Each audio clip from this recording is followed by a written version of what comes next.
Hello बच्चा party, क्या हाल चाल, कैसे हैं आप सभी लोग? काफ़ी बढ़िया। तो बच्चे लोग, आज की वीडियो में बात करेंगे मैकेनिकल प्रॉपर्टीज ऑफ सॉलिड का। मैकेनिकल प्रॉपर्टीज ऑफ सॉलिड का मैं 2 क्लास ले चुका हूं। मैकेनिकल प्रॉपर्टीज ऑफ सॉलिड का ये मेरा तीसरा क्लास है। अगर आप मैकेनिकल प्रॉपर्टीज ऑफ सॉलिड का 2 क्लास नहीं किए हैं तो मेरा चैनल का नाम है नीट फाउंडेशन। आपको उस चैनल में वीडियो डाला हुआ है, आप वहाँ जा करके पहले मैकेनिकल प्रॉपर्टीज ऑफ सॉलिड का 2 क्लास करके आए।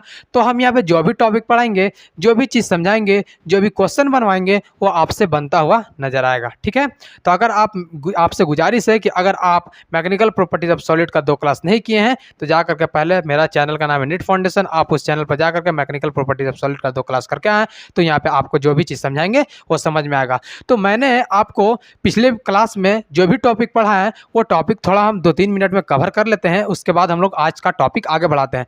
कल के क्लास में मैंने आप लोगों को पढ़ाया कि टाइप ऑफ स्ट्रेस में हमको सबसे पहला टॉपिक पढ़ना है लॉन्गिट्यूडनल स्ट्रेस, और इस लॉन्गिट्यूडनल स्ट्रेस का दूसरा नाम है टेंसाइल स्ट्रेस, है कि ना। लॉन्गिट्यूडनल स्ट्रेस का दूसरा नाम टेंसाइल स्ट्रेस। ठीक है, अब समझेंगे कि ये लॉन्गिट्यूडनल स्ट्रेस होता क्या है, मतलब टेंसाइल स्ट्रेस होता क्या है, हम लोग किस चीज़ को लॉन्गिट्यूडनल स्ट्रेस बोलते हैं। ठीक है, तो मान लीजिए कि ये एक हमारे पास सरफेस है, इस सरफेस पे हम लोगों ने एक बॉडी को रख दिया है, इस बॉडी के बाहर से हम एक डिफोरिंग फोर्स लगाएं। जब इस बॉडी के बाहर से हम एक डिफोरिंग फोर्स लगाएं तो जाहिर सी बात है, बॉडी के बाहर में हम डिफोरिंग फोर्स लगाएंगे तो बॉडी के अंदर भी एक फोर्स काम करता है। कल के क्लास में मैंने आपको बताया था, जिसको हम रीस्टोरिंग फोर्स बोलते हैं। अब मान लेते हैं इसका एरिया कितना है, ए। ठीक है, लॉन्गिट्यूडनल स्ट्रेस बताता है कि अगर restoring force per unit area along the length काम करे, अलोंग द लेंथ काम करे, तो उस तरीके के स्ट्रेस को हम क्या बोलते हैं, लॉन्गिट्यूडनल स्ट्रेस बोलते हैं। क्या हमारी बातें यहाँ तक क्लियर है, हाँ या ना बोल? ठीक है, उसके बाद आता है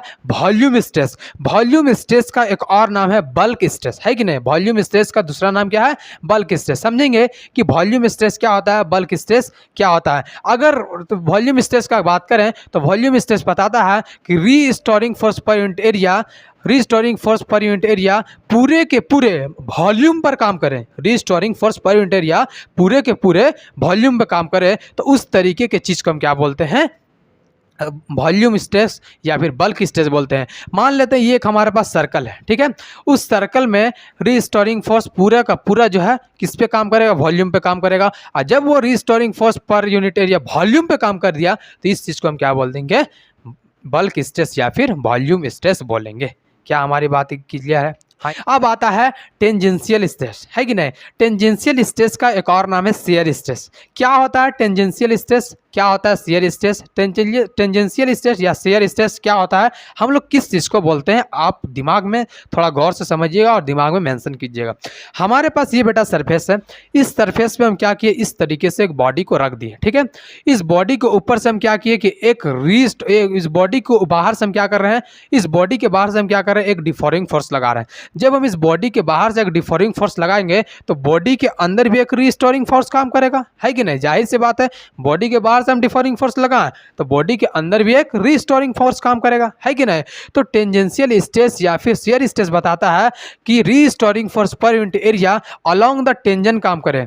टेंजेंशियल स्ट्रेस या फिर शियर स्ट्रेस बताता है कि restoring force per unit area along the tangent काम करे, माने टेंजेंशियल काम करे। इस तरीके के चीज को हम क्या बोलते हैं, टेंजेंशियल स्ट्रेस या फिर शियर स्ट्रेस बोलते हैं।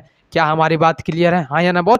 तो अगर टेंजेंशियल स्ट्रेस या फिर शियर स्ट्रेस का डिफिनेशन का बात करें तो एकदम शॉर्ट डिफिनेशन है, restoring force per unit area along the tangent, restoring force per unit area along the tangent is known as tangential stress या फिर शियर स्ट्रेस बोलते हैं।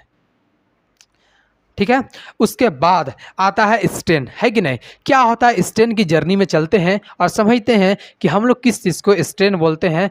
स्ट्रेन होता क्या, किस चीज़ को हम लोग स्ट्रेन बोलते हैं। Change in dimension divided by original dimension के रेशियो को हम क्या बोलते हैं, स्ट्रेन बोलते हैं। ठीक है, आप बोलते ना कि अरे यार स्ट्रेन आ गया, फुटबॉल खेल रहे थे स्ट्रेन आ गया, है कि नहीं। तो वहां पे क्या हुआ, आपका नस जो है थोड़ा खिंचा गया, है कि नहीं। आपका नस जो है ओरिजिनल डायमेंशन में था, वो क्या हो गया, चेंज हो गया। जाहिर सी बात है, खिंचाया तो चेंज हो गया।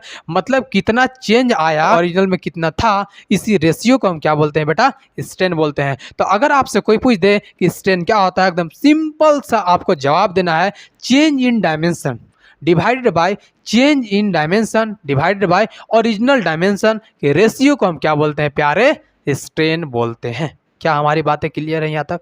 है कि नहीं। स्ट्रेन का डायमेंशनल फार्मूला का बात करें तो MLT हो जाएगा।